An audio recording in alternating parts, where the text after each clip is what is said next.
ആ പഠിച്ച ഇൻസ്റ്റിറ്റ്യൂട്ടിൻ്റെ എംബ്ലം ഒരു നീലയും പച്ചയും കളറുള്ള എംബ്ലമായിരുന്നു.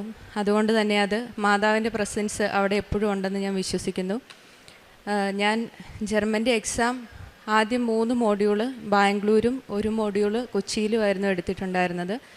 ബാംഗ്ലൂർ എക്സാം എഴുതാൻ പോയ സമയത്ത് തൊട്ട് നല്ലപോലെ പ്രാർത്ഥിക്കുകയും എക്സാം എഴുതുന്ന സമയത്ത് മമ്മിയോട് പറഞ്ഞ് തിരി കത്തിച്ച് വെച്ച് മമ്മി പ്രാർത്ഥിക്കുകയും ഞാനവിടെ പരിശുദ്ധമായ ഉപ്പ് വിതറി പ്രാർത്ഥിക്കുകയും തൈലം പൂശുകയും ഒക്കെ ചെയ്തായിരുന്നു എക്സാമിന് പോകുന്നത്. അവിടെ ചെന്ന് ആൻസർ ഷീറ്റ് കിട്ടുമ്പോഴും ക്വസ്റ്റ്യൻ പേപ്പറിലും not by merit but by grace എന്ന് എഴുതിയിട്ടാണ് ഞാൻ എക്സാം അറ്റൻഡ് ചെയ്തത്. 4 ദിവസത്തിനുള്ളിൽ റിസൾട്ട് വന്നു. ആദ്യത്തെ 3 മോഡ്യൂളും ഫസ്റ്റ് അറ്റംപ്റ്റ് തന്നെ പാസ്സാവാനായിട്ട് അമ്മ മാതാവ് സഹായിച്ചു. 4ാമത്തെ മോഡ്യൂൾ കൊച്ചിയിലായിരുന്നു എഴുതിയത്. റിസൾട്ട് വന്ന സമയത്ത് 3 മാർക്കിലും ഒരു 7 എന്നുള്ള നമ്പർ ഉണ്ടായിരുന്നു. അത് മാതാവിൻ്റെ വലിയൊരു അനുഗ്രഹമായിട്ടും മാതാവിൻ്റെ പ്രസൻസ് എൻ്റെ കൂടെ ഉണ്ടായിരുന്നു എന്നുള്ളതിൻ്റെ ഒരു തെളിവായിട്ട് ഞാൻ വിശ്വസിക്കുന്നു. 4ാമത്തെ മോഡ്യൂൾ ഞാൻ എഴുതിയത് കൊച്ചിയിലായിരുന്നു. 7-ാം തീയതി ആയിരുന്നു എനിക്ക് എക്സാം എഴുതാനുള്ള ഡേറ്റ് കിട്ടിയിരുന്നത്. അപ്പം തന്നെ ഞാനത് മാതാവിൻ്റെ കൂടെ ഉണ്ടെന്നുള്ളതിൻ്റെ തെളിവായിട്ട് കിട്ടിയതാണ് എന്ന് വിശ്വസിച്ചു. സ്പീക്കിംഗ് ആയിരുന്നു കൊച്ചിയിൽ ഞാൻ എടുത്തിരുന്നത്. എക്സാമിന് പോകുന്ന സമയത്ത് ഞങ്ങൾ പോയ വണ്ടിയുടെ ബ്രേക്ക് പാഡ് തേഞ്ഞ് കറക്റ്റ് സമയത്ത് ഞങ്ങൾക്ക് എത്താൻ പറ്റില്ല എന്നുള്ളൊരു അവസ്ഥയിലായി. കുറേ സമയം വണ്ടി റിപ്പയർ ചെയ്യാൻ വേണ്ടിയിട്ടൊക്കെ എടുത്തു. പക്ഷെ കറക്റ്റ് 12:30 അവിടെ ഞങ്ങൾക്ക് അറ്റൻഡ് ചെയ്യേണ്ട സമയം. കറക്റ്റ് 12:30 തന്നെ മാതാവ് ഞങ്ങളെ കൃത്യമായിട്ട് അവിടെ കൊണ്ടുവന്ന് എത്തിച്ചു. ഞാൻ എക്സാം എഴുതുന്ന സമയത്ത് പുറത്തു നിന്ന് മമ്മി മുട്ടിൽ നിന്ന് പ്രാർത്ഥിക്കുന്നുണ്ടായിരുന്നു, കൊന്ത് ചൊല്ലി പ്രാർത്ഥിക്കുന്നുണ്ടായിരുന്നു. തിരിച്ചിറങ്ങി കഴിഞ്ഞ ആഴ്ചയാണ് എൻ്റെ റിസൾട്ട് വന്നത്. ഞാൻ പ്രാർത്ഥിക്കുമ്പോൾ എപ്പോഴും ഇനി എനിക്ക് എക്സാം എഴുതേണ്ട അവസ്ഥ വരുത്തരുതേ മാതാവേ എന്ന് പ്രാർത്ഥിക്കുമായിരുന്നു. കൃത്യം 60 മാർക്ക് തന്ന് സ്പീക്കിങ്ങിൻ്റെ എക്സാമിനും മാതാവ് എന്നെ സഹായിച്ചു. അതുപോലെ തന്നെ 3ാമത് ഉടമ്പടി പുതുക്കുമ്പോൾ ഞാൻ പ്രാർത്ഥിച്ചിട്ടുണ്ടായിരുന്നു ഏതെങ്കിലും ഒരു ഇൻസ്റ്റിറ്റ്യൂട്ടിൽ ജർമ്മൻ പഠിപ്പിക്കാൻ വേണ്ടിയിട്ട് ഉള്ള അനുഗ്രഹം തരണേന്ന്. ഇപ്പം ഞാൻ പഠിച്ച അതേ ഇൻസ്റ്റിറ്റ്യൂട്ടിൽ തന്നെ ഞാൻ പഠിപ്പിക്കാനായിട്ട് 1-ാം തീയതി തൊട്ട് കയറി. അത് രണ്ടും എൻ്റെ പ്രധാനപ്പെട്ട 2 സാക്ഷ്യങ്ങളാണ്. എൻ്റെ പേര് ആൻസി. ഞാൻ 2023 ജൂൺ മാസം 21-ാം തീയതിയാണ് ഞാൻ ഉടമ്പടി എടുത്തത്. ഞാൻ ആദ്യമായിട്ടാണ് ഒരു മൈക്ക് ഞാൻ കൈ പിടിക്കുന്നത്. എനിക്ക് ഒത്തിരി കുറവുകളുണ്ട്. ഞാനിവിടെ ഉടമ്പടി എടുക്കാൻ വന്നപ്പം മാതാവിൻ്റെ സ്വരൂപം പ്രദക്ഷിണ സമയത്ത് എനിക്ക് മാതാവിൻ്റെ വിശ്വാസ പ്രമാണം ചൊല്ലി എല്ലാവരും പ്രാർത്ഥിക്കാമെന്ന് പറഞ്ഞു. കണ്ണടച്ച് പിടിച്ച് ഞാൻ കണ്ണടച്ച് പ്രാർത്ഥിച്ചപ്പോൾ എനിക്ക് നല്ല മുല്ലപ്പൂവിൻ്റെ മണം വന്നു. ഞാൻ അന്നേരം പെട്ടെന്ന് കണ്ണു തുറന്ന് നോക്കി. ആരുടെയും തലയിലോ അല്ലെന്ന് വരിയില്ല ആരുടെയും കയ്യിലോ മുല്ലപ്പൂ ഉണ്ടോയെന്നോ എനിക്കന്ന് അറിയില്ലായിരുന്നു അത് മാതാവ് കൂടെയുള്ളതാണെന്ന്. ഞാൻ എന്നിട്ട് നോക്കിയിട്ട് ഒരിടത്തും ഒരു മുല്ലപ്പൂവിൻ്റെ മണം വന്നുള്ളൂ, മുല്ലപ്പൂ കണ്ടില്ല. അത് കഴിഞ്ഞ് ഒരു ദിവസം ഞാനിവിടെ അച്ഛൻ്റെ ആശീർവാദം മേടിക്കാനായിട്ട് ടോക്കൺ എടുക്കാൻ കയറി നിന്നു. അന്ന് എൻ്റെ അനിയത്തി എൻ്റെ കൂടെയുണ്ട്. അന്നേരം അന്നും എനിക്ക് അതുപോലെ തന്നെ മുല്ലപ്പൂവിൻ്റെ മണം വന്നു. ഞാൻ അന്ന് എൻ്റെ അനിയത്തിയോട് ചോദിച്ചു, വല്ല മണം വരുന്നുണ്ടോ എന്ന് ചോദിച്ചു. ഇല്ല ചേച്ചി, എനിക്കൊന്നും വരുന്നില്ലെന്ന് പറഞ്ഞു. പക്ഷേ എനിക്ക് നല്ല മണമായിരുന്നു വന്ന്. അത് കഴിഞ്ഞ് ഇവിടെ ക്യൂവിൽ ഈ അച്ഛനായിരുന്നു ആശീർവാദം തരാൻ നിന്നത്. ഞാൻ ഈ അച്ഛൻ്റെ അടുത്ത് വന്ന് നിന്നു കഴിഞ്ഞ് അതുപോലെ അച്ഛൻ എൻ്റെ തലയിൽ കൈവച്ചു. ആ നിമിഷം എനിക്ക് മുല്ലപ്പൂവിൻ്റെ മണം വന്നു. ഇത് ഞാൻ വീട്ടിൽ പോയിരുന്ന് എൻ്റെ നാത്തുവിനോട് ഫോണിൽ കൂടെ വിളിച്ച് പറഞ്ഞുകൊണ്ടിരുന്നപ്പോൾ ഞാനും ഉണ്ട്, എൻ്റെ ഭർത്താവും ഉണ്ട്, എൻ്റെ മോളും കൂടി ഇരുന്ന് വർത്താനം അത് പറഞ്ഞുകൊണ്ടിരുന്ന സമയത്ത് തന്നെ അന്നേരം അതുപോലെ മുല്ലപ്പൂവിൻ്റെ മണം വന്നു. അന്നേരം മോൾ എഴുന്നേറ്റ് പറഞ്ഞു, മമ്മി മുല്ലപ്പൂവിൻ്റെ മണം വരുന്നല്ലോ. അപ്പം എൻ്റെ ഭർത്താവും പറഞ്ഞുകൊണ്ട് നേരാന്ന് പറഞ്ഞു. എന്നിട്ട് മോൾ എഴുന്നേറ്റ് നേരെ റോട്ടിൽ കൂടി ആരെങ്കിലും പോകുന്നുണ്ടോ എന്ന് നോക്കി. പക്ഷേ ആരും പോകുന്നില്ലായിരുന്നു. അങ്ങനെ എനിക്ക് 4 പ്രാവശ്യം മാതാവിൻ്റെ മണം എനിക്ക് അങ്ങനെ അനുഭവപ്പെട്ടു. പിന്നെ എനിക്ക് അടുത്ത എൻ്റെ സാക്ഷ്യം, എനിക്ക് അലർജിയുടെ അസുഖം ഉണ്ടായിരുന്നു. അലർജി എന്ന് പറഞ്ഞാൽ തുമ്മൽ വന്നു കഴിഞ്ഞാൽ ഞാൻ തുമ്മുന്നത് രാവിലെ അങ്ങ് തുടങ്ങിയാൽ രാത്രി കിടന്നുറങ്ങത്തില്ല. എപ്പോഴും തുപ്പണം, എപ്പോഴും നിറഞ്ഞു വരും, എപ്പോഴും അതുപോലെയാണ്. അതുപോലെ കുളിച്ചു കഴിഞ്ഞ് എൻ്റെ ശരീരത്തെ വെള്ളം അങ്ങ് മാറിക്കഴിയുമ്പോൾ അങ്ങ് ചൊറിച്ചിൽ തുടങ്ങും. ചൊറിച്ചിൽ വന്നു കഴിഞ്ഞാൽ ചൊറിയാൻ എനിക്കറിയത്തില്ല, എങ്ങനെ ചൊറിയണമെന്ന് എനിക്കറിയത്തില്ല. ആ തരത്തിലാണ് ഞാൻ കട്ടിലേ കിടന്ന് ഉരുളുമായിരുന്നു. അപ്പം ഞാനിവിടെ നിയോഗമൊന്നും വെച്ചില്ല. ഞാനിവിടെ ഉടമ്പടി എടുത്തു കഴിഞ്ഞ് വെച്ചിട്ട് ഞാൻ 3 വർഷമായി 3 വർഷമാകാൻ പോകുന്നു ഉടമ്പടി എടുത്തിട്ട്. എനിക്ക് ഇപ്പം ആ അലർജി എന്ന് പറഞ്ഞാൽ ഞാൻ അങ്ങനെയുള്ളൊരു തുമ്മലുമില്ല, ചൊറിച്ചിലും എൻ്റെ അമ്മ മാതാവും ഈശോയും എനിക്ക് മാറ്റി തന്നിരിക്കുന്നു. അടുത്തായിട്ട് എനിക്ക് എൻ്റെ ഞങ്ങൾ ഏലകൃഷിക്കാരാണ്. ഞങ്ങളുടെ പറമ്പിൽ തത്ത വരിക എന്ന് പറഞ്ഞാൽ 1-2 തത്തയല്ല, 10, 25, 30 തത്തയാണ് വരുന്നത്. തത്ത വന്നു കഴിഞ്ഞാൽ ഞങ്ങളുടെ ഏലത്തിൻ്റെ ശരം കണ്ടിച്ച് കളയും. എന്നിട്ട് കൊത്തിപ്പറിച്ച് ചതറിച്ചിട്ടേക്കും. അതും ഒരു കൂട്ടം ഇങ്ങ് വരുവാണ്. അപ്പോൾ ഞങ്ങൾ പടക്കം പൊട്ടിച്ച് നോക്കി, പല ഇതിലും ഓടിച്ച് നോക്കി. ഞങ്ങൾ ആൾക്കാരുള്ളപ്പോൾ അത് പറന്ന് മരത്തിൽ മണ്ടേ വന്നിരിക്കും. അത് കഴിയുമ്പം പിന്നെയും വന്ന് ഇത് കുത്തിപ്പറിക്കുകയാണ്. അപ്പോൾ എന്ത് ചെയ്യണമെന്ന് അറിയത്തില്ല. അന്നേരം ഇപ്പം ഞങ്ങൾ ഓർക്കുന്നത്, ഞാനും ഈ മോളും കൂടി ഞങ്ങളുടെ പറമ്പിൻ്റെ അതിര് വഴി നമ്മുടെ ഉടമ്പടി ഉപ്പെടുത്തോണ്ട് പോയി 4 മൂലയിലും വിതറി ഞങ്ങളുടെ പിറ്റേ ദിവസം തൊട്ട് ആ തത്ത അങ്ങ് പോയി. അത് 2023 2024 തത്തയുടെ ശല്യം ഉണ്ടായാലും 2025 പിന്നെയും അതുപോലെ തന്നെ ഞങ്ങൾ കായെടുത്തുകൊണ്ട് കഴിയുമ്പോൾ തത്ത വന്ന് കുത്തിപ്പറിച്ചിട്ടേക്കെന്ന് കണ്ടു. അന്ന് ഞങ്ങൾ ഇതുപോലെ തന്നെ ഉടമ്പടി 4 മൂലയിലും വിതറി. പിറ്റേ ദിവസം തൊട്ട് തത്തയുടെ ശല്യം നിന്നു. ഞങ്ങളുടെ അയലോക്കംകാരുടെ പറമ്പിലും ഉണ്ടായിരുന്നു. അവർക്ക് വേണ്ടിയിട്ട് ഞാൻ പ്രാർത്ഥിച്ച ചെയ്തു. അവിടുന്ന് അത് മാറിക്കിട്ടി. പിന്നെ പന്നി, മുള്ള ഏലത്തിൻ്റെ ചിമ്പ് വന്ന് കടിച്ചു പറിച്ച് ഇടുമായിരുന്നു. അതും ഞങ്ങളിങ്ങനെ ഉപ്പ് വിതറി. പിന്നെ പന്നിയുടെ ശല്യത്തിൽ നിന്നും മുള്ളം പന്നിയുടെ ശല്യത്തിൽ നിന്നും ഞങ്ങളുടെ പറമ്പ് രക്ഷപ്പെട്ടു. പിന്നെ മോളുടെ എക്സാമിനെ പറ്റി പറഞ്ഞത്, അതും മോളുടെ എക്സാമിൻ്റെ സമയത്ത് പരീക്ഷ എഴുതുമ്പോൾ മമ്മി മോൾക്ക് വേണ്ടി തിരി കത്തിച്ച് പ്രാർത്ഥിച്ചു. ഞാൻ 2 തിരിയും പച്ചത്തിരിയും നീലത്തിരിയും കത്തിച്ച് വെച്ച് മുട്ടുമേൽ നിന്ന് ഞാൻ പ്രാർത്ഥിച്ചു. എൻ്റെ മകളുടെ കൂടെ അമ്മ മാതാവ് ഈശോയും കാണണേന്ന് പ്രാർത്ഥിച്ചു. അതിൻ്റെ ഫലമായിട്ട് എൻ്റെ മോള് പറഞ്ഞല്ലോ പാസ്സായ എല്ലാ കാര്യങ്ങളും. അന്ന് മോളുടെ കൂടെ കൊച്ചി പരീക്ഷ എഴുതാൻ പോകുമ്പോൾ മോളുടെ ഒരു കൂട്ടുകാരത്തെയും വന്നിട്ടുണ്ടായിരുന്നു. അപ്പോൾ അത് കണ്ണൂരിൽ നിന്ന് വന്ന കൊച്ചായിരുന്നു.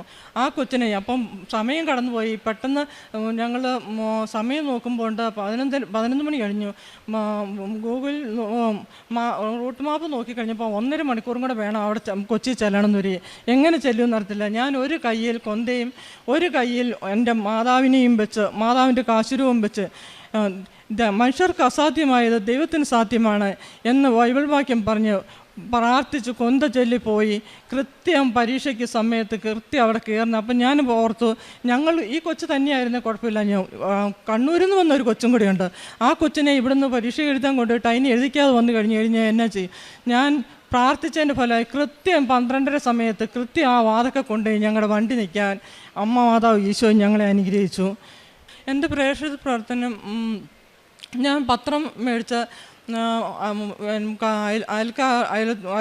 അയൽക്കാരുടെ അടുത്ത വീടുകളിൽ കൂടെയും ഓട്ടോ സ്റ്റാൻഡിലും ദൂരെ ഓട്ടോ സ്റ്റാൻഡിലും നെടുമ്പാശ്ശേരി വിമാനത്താവളത്തിൽ വരെയും ഞാൻ എൻ്റെ പത്രം കൊണ്ട് കൊടുക്കും. ആരെങ്കിലും ഇത് വായിക്കുന്നവർക്ക് മാത്രമേ ഞാൻ കൊടുക്കുള്ളൂ. ഒരു കാരണവശാലും ഞാൻ കടയിൽ കൊടുക്കുകയില്ല.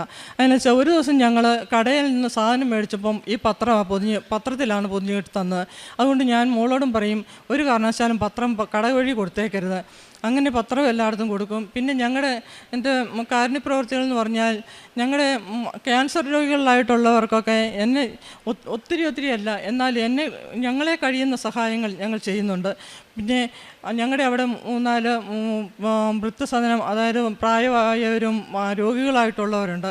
അവിടെ ഞങ്ങൾ മാസം തോറും ഞങ്ങളെല്ലാവരും കുറച്ച് വീട്ടുകാർ കൂടി 2-3 പൊതി അങ്ങനെ വെച്ചൊരു 110, 115 പൊതി കൊണ്ടുപോയി എല്ലാ മാസവും 2ാം ശനിയാഴ്ച ഞങ്ങളവിടെ കൊണ്ടുപോകും. അവർക്ക് 4 മണി കാപ്പിക്കുള്ള കടിയും കൊടുത്ത് ഓണത്തിന് എല്ലാവരും കൂടി അവനവനെ പറ്റുന്ന സഹായം ചെയ്ത് ഞങ്ങളെല്ലാവരും അതിൽ സഹായിക്കുന്നതാണ്. ഞങ്ങൾ തുണിയും എടുത്ത് സഹായിക്കും.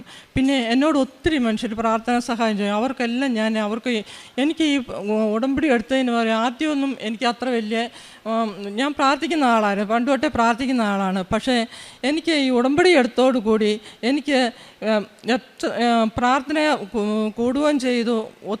ആർക്ക് വേണ്ടി എന്നോട് പ്രാർത്ഥിക്കണമെന്ന് പറയുന്നോ അവർക്ക് വേണ്ടി പ്രാർത്ഥിക്കുകയും ഞാൻ രാവിലെ 5 മണി എന്നൊരു സമയമുണ്ടായി ഞാൻ ഏറ്റിരിക്കും. ഒരു ദിവസം എൻ്റെ ഫോണ് കേടായി. ഭർത്താവ് അത് നന്നാക്കാൻ കൊടുത്തു കഴിഞ്ഞപ്പോഴുണ്ട് അതിനകത്ത് നമ്പറുകളെല്ലാം പോയി, അതിൻ്റെ കൂടെ അലാറവും പോയി. അപ്പം ഞാൻ എന്നും 5 മണിക്ക് കേൾക്കുന്ന ആളാണ്. 5:30 ഒരു സമയത്ത് ഞാൻ ഉടമ്പടി പ്രാർത്ഥന ചെല്ലിയിരിക്കും. അപ്പം അങ്ങനെ ഇന്നിപ്പോൾ എൻ്റെ ഫോണിൽ അലാറം പോയത് ഞങ്ങൾ ഓർത്തില്ല, ഞങ്ങൾ കിടന്നുറങ്ങി. രാവിലെ ഒരു 5 മണിയായപ്പം എൻ്റെ വീട്ടിൽ നിന്ന് എന്നെ വിളിക്കും, ആൻസി ആൻസി എന്ന് 3 വിളി കേട്ടു. എന്തോന്ന് വിളിച്ച് ഞാൻ ചാടിയേറ്റുമ്പോൾ എൻ്റെ ഭർത്താവിൻ്റെ സ്വരമാണ് എനിക്ക് കേട്ടത്. ഞാൻ നോക്കിയപ്പോൾ എൻ്റെ ഭർത്താവ് എൻ്റെ അടുത്ത് കിടപ്പുണ്ട്. അപ്പം ഞാൻ പെട്ടെന്ന് മൊബൈലെടുത്ത് നോക്കി കഴിഞ്ഞപ്പോൾ മൊബൈലിൽ കൃത്യം 5 മണി. അന്ന് അലാറം അടിച്ചില്ലേ ഞാൻ ഏക്കിയല്ല. എൻ്റെ അമ്മ മാതാവാണ് അതെന്നെ വിളിച്ച് ഏൽപ്പിച്ചത്.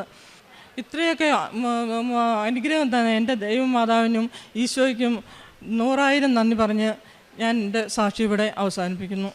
ഞാൻ പറയാൻ വിട്ടുപോയതാണ്, ഞാൻ B2 എക്സാം പാസ്സായി എന്ന് മാത്രമല്ല, അതിനുശേഷം അവിടുത്തെ ഹൗസ് ബിൽഡിങ് ചെയ്യാൻ വേണ്ടിയിട്ടുള്ള ഇൻസ്റ്റിറ്റ്യൂട്ടിൽ സാധാരണ എല്ലാവർക്കും മെയിൽ വരാൻ വേണ്ടി കുറേ വെയിറ്റ് ചെയ്യേണ്ടി വരും. ഞാൻ എക്സാം പാസ്സായി 4ാമത്തെ ദിവസം തന്നെ എനിക്ക് ഇൻ്റർവ്യൂ അറ്റൻഡ് ചെയ്യും. ഞാൻ ആ ഇൻ്റർവ്യൂ പാസ്സാവുകയും ചെയ്തു. അതുപോലെ ജർമ്മൻ പഠിക്കുന്നതിന് മുമ്പ് ഞാനൊരു സ്കൂളിൽ ഒരു CBSE സ്കൂളിൽ പഠിപ്പിക്കുന്നുണ്ടായിരുന്നു.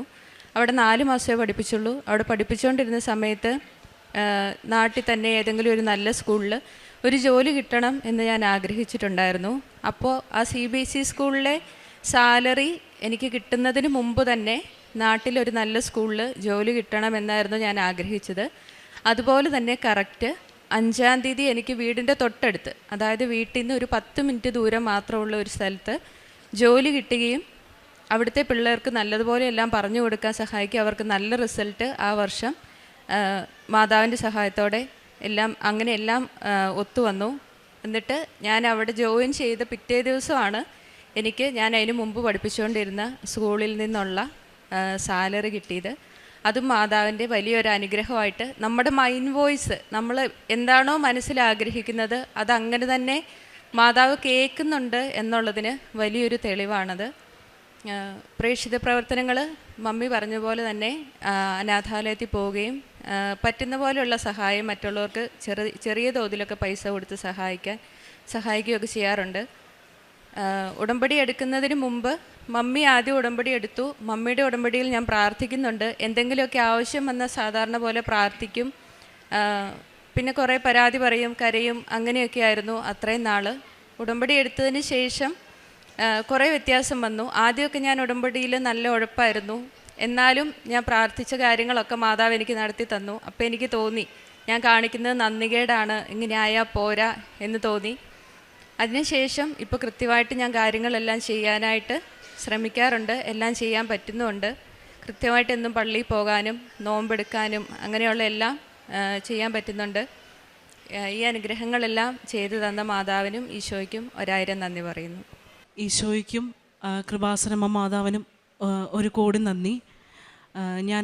ഞാൻ ഡിംപിൾ സെബാസ്റ്റ്യൻ, ഇതെൻ്റെ ഹസ്ബൻഡ് അഖിൽ, ഇത് ഞങ്ങളുടെ മോൻ തിയോജോ അഖിൽ. ഞങ്ങൾ കോട്ടയം രാമപുരം എന്ന സ്ഥലത്തു നിന്നാണ് വരുന്നത്. ഇതിൻ്റെ ഈ സെയിൻറ്റ് ആൻ്റണീസ് ചർച്ചിൽ നിന്നാണ് വരുന്നത്.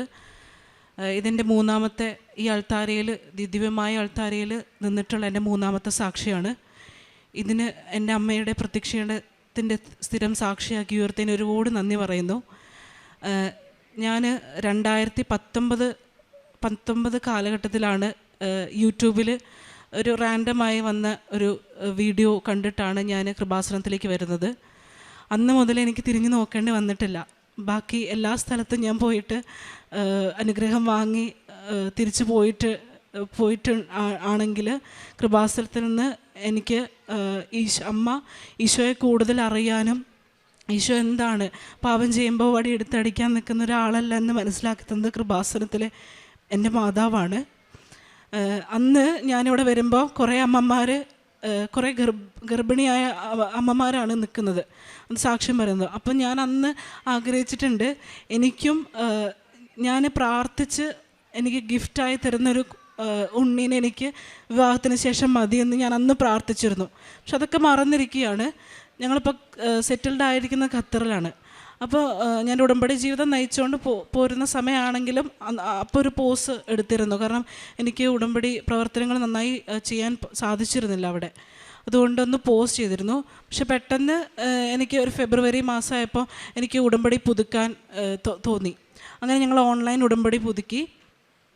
സമ്പൂർണ്ണ ജപമാല ഞങ്ങൾ 3 മണിക്ക് എഴുന്നേറ്റ് എന്നും ചൊല്ലാറുണ്ടായിരുന്നു. അപ്പം ഒരിക്കൽ അതിൻ്റെ ഇടയ്ക്ക് എനിക്ക് തൈറോയിഡിൻ്റെ ഇഷ്യൂസ് ഉണ്ട്, PCOD ഉണ്ട്, സ്റ്റാർട്ടിംഗ് ഒക്കെ ഉണ്ട്. അപ്പോൾ ഈ പീരീഡ്സ് ഇറഗുലർ ആവുന്നത് വളരെ യൂഷ്വലായിരുന്നു, ഞങ്ങൾ ശ്രദ്ധിക്കാറില്ലായിരുന്നു. അപ്പം അങ്ങനെ ആയപ്പോൾ ഞാൻ ശ്രദ്ധിച്ചില്ല. പക്ഷേ എൻ്റെ ഉള്ളിൽ എന്തോ ഉണ്ടെന്ന് എനിക്കറിയാം. അപ്പോൾ ഞാൻ ഈ ഉടമ്പടി ജീവിതത്തിലാണെങ്കിൽ എനിക്ക് ഭയങ്കര സഹനങ്ങളൊക്കെ ഉണ്ട്. അപ്പം ഞാൻ വിചാരിച്ചു ഇനിയിപ്പോൾ എൻ്റെ ഉള്ളിൽ സിസ്റ്റാണ് വളരുന്നത്, അപ്പോൾ എന്തോ എൻ്റെ ഉള്ളിലുണ്ടെന്ന് എനിക്കറിയാം. അപ്പം ഞാൻ മാതാവിനോട് കരഞ്ഞ് പ്രാർത്ഥിക്കുകയാണ്, മാതാവ് എനിക്ക് സിസ്റ്റാണെങ്കിൽ ഞാൻ ആശുപത്രിയിലൊന്നും പോകത്തില്ല, അമ്മ തന്നെ എനിക്ക് സൗഖ്യപ്പെടുത്തി തരണം, അല്ലാണ്ട് ഞാൻ എവിടെയും പോകത്തില്ല എന്ന് പറഞ്ഞ് കരഞ്ഞ് പ്രാർത്ഥിക്കുക. പിറ്റേന്ന് 3 മണീൻ്റെ ജപമാലയിൽ ഞാൻ എൻ്റെ നീലത്തിരിയിൽ കാണുകയാണ് ഒരു ഗർഭസ്ഥ ശിശു, നമ്മൾ യൂഷ്വൽ കാണാറുള്ള പോലെ ചെരിഞ്ഞ് കിടക്കുന്നൊരു പടം. അപ്പോൾ ഞാനിങ്ങനെ സൂക്ഷിച്ച് നോക്കുന്നുണ്ട്, പക്ഷേ ഞാനത് ഇഗ്നോർ ചെയ്തു ഫസ്റ്റ് ഡേ. പിന്നെയും ബൈബിൾ വായിക്കുമ്പോഴൊക്കെ എനിക്ക് കിട്ടുന്നുണ്ട് ഗർഭധാരണത്തെക്കുറിച്ചും സന്താനങ്ങളെക്കുറിച്ചൊക്കെ. അപ്പോഴും ഞാനിങ്ങനെ ഇനി ഞാൻ പോസിറ്റീവ് ആണോ എന്ന് ഡൗട്ട് ചെയ്യുന്നുണ്ട്. പക്ഷെ 2ാമത്തെ ദിവസവും കുറച്ചും കൂടെ വ്യക്തമായിട്ട് നീലത്തീരിയിൽ ഈ രൂപം തെളിഞ്ഞു വന്നു. അപ്പോൾ എനിക്ക് ടെസ്റ്റ് ചെയ്യണമെന്ന് ഞങ്ങൾ ഡിസ്കസ് ചെയ്ത് ടെസ്റ്റ് ചെയ്ത് നോക്കിയപ്പോൾ പോസിറ്റീവായിരുന്നു. അന്ന് തൊട്ട് എനിക്ക് ഇന്ന് ഡെലിവറി വരെ ഒരു കുഴപ്പവും ഉണ്ടായിട്ടില്ല. ഞാൻ 9 മാസത്തിൽ പ്രേക്ഷിത പ്രവർത്തനങ്ങളൊക്കെ എനിക്ക് ഖത്തറിൽ കൂടുതലായി ചെയ്യാൻ പറ്റത്തില്ലായിരുന്നു. എനിക്ക് അവിടെ ക്ലീനിങ് സ്റ്റാഫ്സിന് ഫുഡ് വാങ്ങിക്കൊടുക്കുക, പത്രം അങ്ങനെ കൊടുക്കാൻ വികാരിച്ച് ഞങ്ങളെന്നെ വിലക്കിയിരുന്നു. അതുകൊണ്ട് ഞങ്ങൾക്ക് അത്ര പറ്റിയിരുന്നില്ല. അപ്പം ഞാൻ പ്രാർത്ഥിക്കുമായിരുന്നു, മാതാവ് ഈശോയെ എനിക്ക് എന്തെങ്കിലും മുമ്പ് ഞാൻ പ്രാർത്ഥിച്ചിട്ടുള്ള എന്തെങ്കിലും ഒരു ഡെപ്പോസിറ്റ് എനിക്കുണ്ടെങ്കിൽ അത് എടുത്ത് എന്നെ സഹായിക്കണമെന്ന് പറഞ്ഞ് ഞാൻ നിയോഗങ്ങൾ വെച്ച് പ്രാർത്ഥിക്കുമായിരുന്നു. നാട്ടിൽ വന്നതിന് ശേഷം ഞാൻ 6 പത്രത്തിൽ കുറവ് പത്രക്കെട്ടുകൾ ഇതുവരെ വാങ്ങിയിട്ടുണ്ടായിരുന്നില്ല. ഞാൻ നാട്ടിൽ വന്നതിന് ശേഷം 13 പത്രം നേർച്ചയായി 9 മാസത്തിലും എനിക്ക് തലേന്ന് വരെ ഒരു കുഴപ്പം ഉണ്ടായിരുന്നില്ല. അത്രയ്ക്കും സുന്ദരമായിരുന്നു എൻ്റെ ഗർഭകാലം എന്ന് വെച്ചാൽ. അതൊക്കെ മാതാവിൻ്റെ വലിയ അനുഗ്രഹം കൊണ്ടാണ്. അച്ഛൻ്റെ ശുശ്രൂഷ ഞാൻ ഇട്ട് കൊടുക്കുമ്പോഴും സ്തുതിക്കുമ്പോഴൊക്കെ എൻ്റെ വയറ്റിൽ ഇവൻ ചവിട്ട് ഒക്കെ ചെയ്യുമായിരുന്നു. അതുപോലെ സുഖപ്രസവത്തിൽ അമ്മ മാതാവ് ഈശോ അമ്മ മാതാവ് വഴി എനിക്കൊരു കുഞ്ഞിനെ തന്ന് അനുഗ്രഹിച്ചു. അമ്മയ്ക്കും ഈശോയ്ക്കും ഒരുപാട് നന്ദി. അതുപോലെ എൻ്റെ ഹസ്ബൻഡിൻ്റെ ജോലി സ്ഥലത്ത് വലിയ പ്രതിസന്ധികൾ നടന്നുകൊണ്ടിരിക്കുകയായിരുന്നു. അപ്പോൾ ഫിനാൻഷ്യലി ഞങ്ങൾ ഒത്തിരി കഷ്ടപ്പെട്ടു. ഞങ്ങളുടെ ഫാമിലിക്ക് പോലും ചിലപ്പോൾ അറിയത്തില്ല ഞങ്ങൾ എത്ര കഷ്ടപ്പെട്ടെന്ന്. ഞങ്ങളുടെ മാരേജ് ജസ്റ്റ് കഴിഞ്ഞ സമയം, അപ്പം ആരോടും പറയാനൊന്നുമില്ലായിരുന്നു. ഞങ്ങൾ ദിവ്യകാരുണ്യത്തിന് മുമ്പിൽ പോയിരുന്ന് മുട്ടുകുത്തി പ്രാർത്ഥിക്കുമായിരുന്നു. ഞങ്ങൾക്ക് 1.5 വർഷത്തിന് മുകളിൽ കിട്ടാനുള്ള ഇവിടെ നല്ലൊരു തുക ഞങ്ങൾക്ക് കിട്ടാനുണ്ടായിരുന്നു. ഹസ്ബൻഡിന് ബിസിനസ്സും ഉണ്ടായിരുന്നു, അതിൽ നിന്ന് കിട്ടാനുള്ള നല്ലൊരു തുക 1.5 വർഷമായിട്ട്, അത് ഖത്തറിലെ ഏറ്റവും വലിയ കമ്പനിയാണ്. ഞങ്ങൾക്കൊന്നും മുട്ടാനോ ഞങ്ങൾക്ക് ചോദിക്കാമെന്നല്ലാതെ ഞങ്ങൾക്ക് ഒരു വേറെ ഓപ്ഷൻ ഇല്ല. ഞങ്ങളങ്ങനെ ഉടമ്പടി വെച്ച് പ്രാർത്ഥിച്ച് കുറച്ച് ദിവസത്തിനുള്ളിൽ തന്നെ അത്ഭുതം അവർ തന്നെ ഇങ്ങോട്ട് വിളിച്ച് ചെക്ക് ഇട്ടോളൂ എന്ന് പറഞ്ഞ് ഞങ്ങൾക്കത് അതുപോലെ എല്ലാം. അതിന് ശേഷം ഉടമ്പടിയിൽ വെച്ചതിന് ശേഷം ബിസിനസ് ഞങ്ങൾക്ക് ഫിനാൻഷ്യൽ പ്രോബ്ലം പതിയെ മാറാൻ തുടങ്ങി. ഇന്ന് വരെ ഞങ്ങൾ ഏത് വർക്കിന് പോകുന്നതിന് മുമ്പും ഉപ്പും തൈലമൊക്കെ അവിടെ ഇട്ട് പ്രാർത്ഥിച്ച് ഒരുങ്ങിയാണ് പോവാറ്. അതുപോലെ തന്നെ പ്രേക്ഷിത പ്രവർത്തനങ്ങളായി ഞാൻ ചെയ്തുകൊണ്ടിരുന്നത്. ഇതുപോലെ തന്നെ രോഗികൾക്ക് ഫുഡ് ഉണ്ടാക്കി ഞാൻ കൊടുക്കുമായിരുന്നു. ഹോസ്പിറ്റലിൽ തോറും വഴികളിലും ബസ് സ്റ്റാൻഡുകളിലും എല്ലാം ഞാനും എൻ്റെ മമ്മിയും കൂടെ പോയിട്ടായിരുന്നു ചെയ്തുകൊണ്ടിരുന്നത്. പിന്നെ പത്രങ്ങൾ 10-13 കെട്ടുകളൊക്കെ ഞങ്ങൾ വാങ്ങി ഓട്ടോ സ്റ്റാൻഡുകളിലും വഴിയോരങ്ങളിലൊക്കെ കൊടുക്കുമായിരുന്നു. ഒത്തിരി അവഹേളനങ്ങളും ഞങ്ങൾ ആട്ടി വിട്ടിട്ടുണ്ട് കുറേ വീടുകളിൽ ചെല്ലുമ്പോൾ. പക്ഷെ അതൊക്കെ അപ്പോഴൊക്കെ എൻ്റെ ഉള്ളിൽ സന്തോഷമാണ്, കാരണം എനിക്കറിയാം അതൊക്കെ നല്ലതിനായിരിക്കുമെന്ന്. ഇതിനെല്ലാം എത്ര ചെറിയ അനുഗ്രഹങ്ങൾ പറഞ്ഞാൽ തീരത്തില്ല. അതുപോലെയാണ് മാതാവ് ഞങ്ങളെ അനുഗ്രഹിച്ച് മാറ്റിയിരിക്കുന്നത്. ഇപ്പം ഞങ്ങൾ ഒരുമിച്ച് എൻ്റെ വിവാഹം വരെയുള്ള സാക്ഷ്യം ഞാൻ പറഞ്ഞതാണ്. ഞാൻ പ്രാർത്ഥിച്ച് എനിക്ക് തന്ന ജീവിത പങ്കാളിയാണ് എൻ്റെ ഇപ്പോൾ കൂടെയുള്ളത്. അപ്പോൾ ഇതിനെല്ലാം ഈശോയ്ക്കും മാതാവിനും ഒരുപാട് നന്ദി. ഒപ്പം ഞാൻ തൈലം ഞങ്ങളുടെ വിവാഹം കഴിയുന്നതിന് മുമ്പ് ഉറപ്പിച്ച മുതൽ തന്നെ എൻ്റെ വയറിൽ കുരിശ് വരച്ചും പ്രാർത്ഥിക്കുമായിരുന്നു. ഞങ്ങൾ നന്നായി ഒരുങ്ങിയിട്ടായിരുന്നു ഇതിലേക്ക് എൻ്റെ മോന് വേണ്ടി പ്ലാൻ ചെയ്തത്. അപ്പോൾ ഈശോയുടെ ഇഷ്ടം നിറവേറാൻ വേണ്ടി ഞങ്ങൾ പ്രാർത്ഥിച്ചു. അതുപോലെ നടക്കുന്നുണ്ട്. ഇപ്പോഴും ഒത്തിരി സഹനങ്ങളുണ്ടെങ്കിലും ഈശോ ഒരു കൃപ തന്നിട്ടുണ്ട് സഹിക്കാനും. എല്ലാം ഈശോ അറിയാതെ ഒന്നും സംഭവിക്കില്ല എന്നൊരു ബോധ്യമാണ് ഞങ്ങൾക്കുള്ളത്. ഈശോയ്ക്കും അമ്മ മാതാവിനും കൃപാസന അമ്മ മാതാവിനും ഒരുപാട് നന്ദി.